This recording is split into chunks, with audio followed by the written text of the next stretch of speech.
ka-landscape, dito naman kami ngayon sa Samara Farm and Resorts sa Batangas. Ay maliit na dinagdag sa akin yung aking bus na landscape.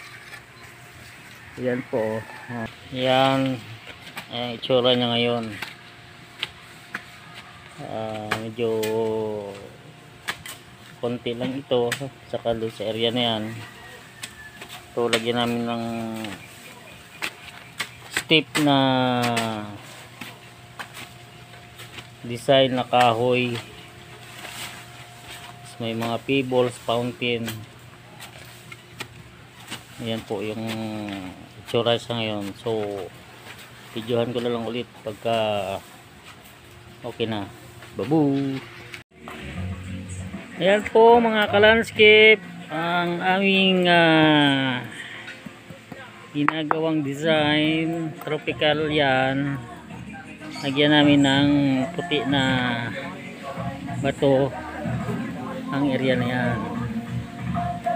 So simple lang, ganyan siya, puro halaman, and then may design na white pebbles.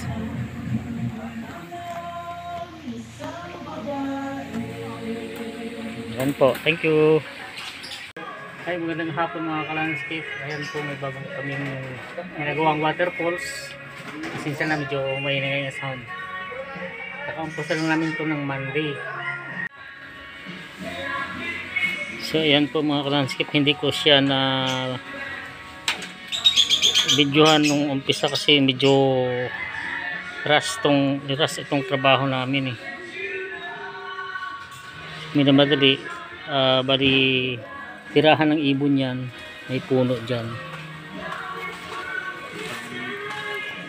Ito sa labas.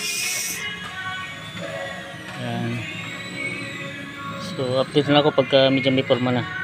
Hello, magandang hapon mga ka-landscape. Ito na pala yung accomplishment ng ginawa naming waterfalls dito sa pavilion area ng Samara Farm. Yan po. Tapos lang yan. Marami ditong yan, may mga lovebirds. Mayroon silang rabbit dito. Ayan. Ayan po. Ang ganda ng effect ng landscape na ito. Mayroong white sand dyan. Yan ang rabbit nila. O yan.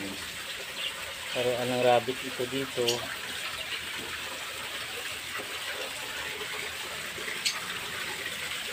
Yan. Mayroong pagong. Ito yung pagong. Tatago mo yung pagong.